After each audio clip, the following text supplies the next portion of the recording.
In the name of God, the most merciful and the most compassionate. Hi everyone, how you doing? The son and I bid you a warm welcome filled with hopes and dreams. The topic of today is about decision making. How to make wise decision. Every decision feels like life or death. It's never too late to be what you want to be.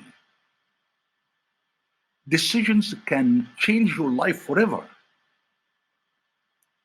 Your choices and decisions determine your destiny. We all make choices, but in the end, our choices make us. We can make our own choices, but we must be careful and wise. The keys to making wise decisions.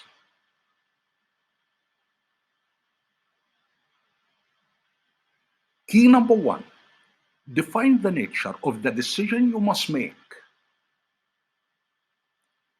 Key number two, it's important to observe the challenges and solutions from a neutral and non-emotional viewpoint. Key number three, you need to be able to factorize different viewpoints in order to make a thoughtful decision.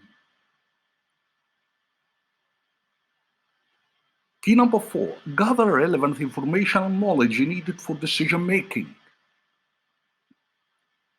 Key number five, take the best insights that can reveal behaviors and phenomena and point to solutions and ideas. Key number six, acquire knowledge through the collection of data, observations, experimentation, and formulating testable hypotheses.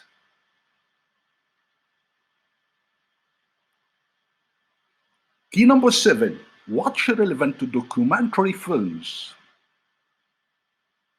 Key number eight, identify several possible paths of action or alternatives. Key number nine, problem solving skills are an important part of decision making. Key number 10, apply common sense to your decisions. Key number 11, think about what good or bad consequences could come from the decision, and if the decision seems like the best one, then make it.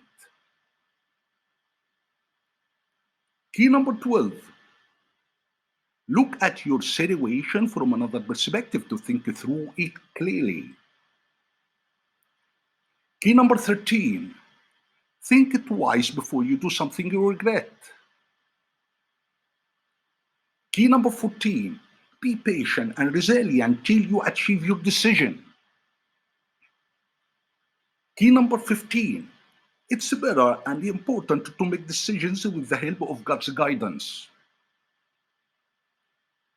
Key number 16, hold your beliefs so tight and never let go of them. Key number 17, your decisions should reflect your hopes, not your fears. Key number 18, never ever let stress get the better of you. Key number 19, give yourself a lot of time. Key number 20, weigh the pros and cons. Key number 21, think about your goals and values.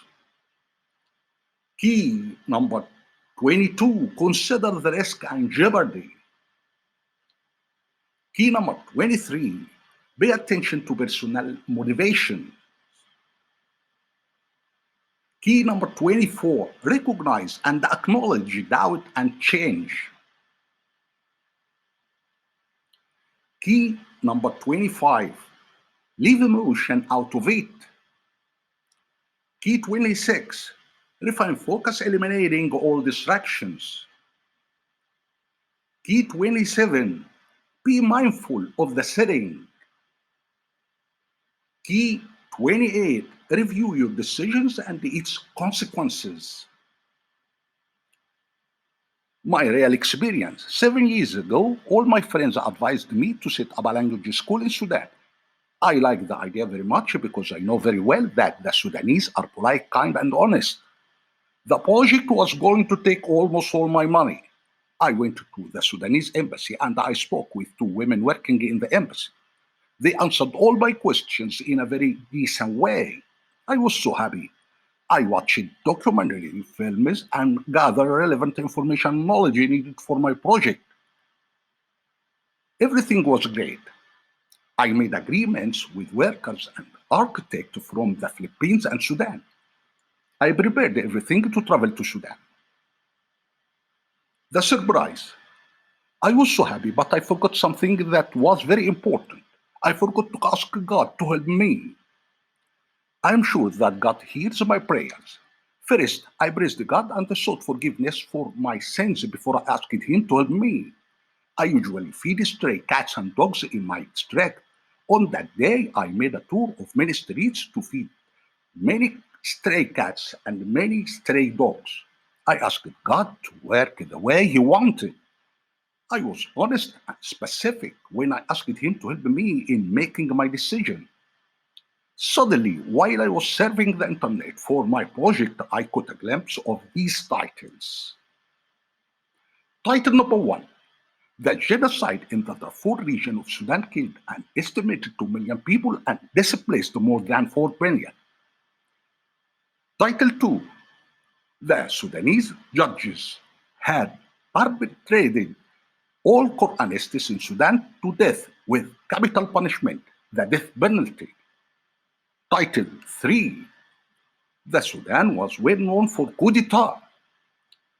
A horrible military coup d'etat occurred in Sudan in 1985. 70,000 people were killed. Title number 4: in Sudan in 1975, a military rebellion happened to result in the death of many people. So I cancelled the idea and decided not to travel to Sudan. Imagine now if I had decided to set up a language school in Sudan, I would have lost what could have been and what could be. I would have lost everything and even my life. What happens in Sudan now? Nowadays, death, famine, rape, diseases, sexual violence, destroyed poverty, and looted villages. It's true that every decision feels like life or death. God is the only one who saved me. So my only job in life now is to thank God till I die.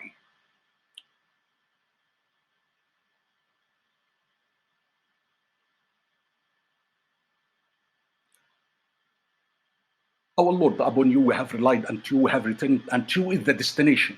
I have surrendered to the Lord of the world. Break a leg, Sayyid Abul Mag.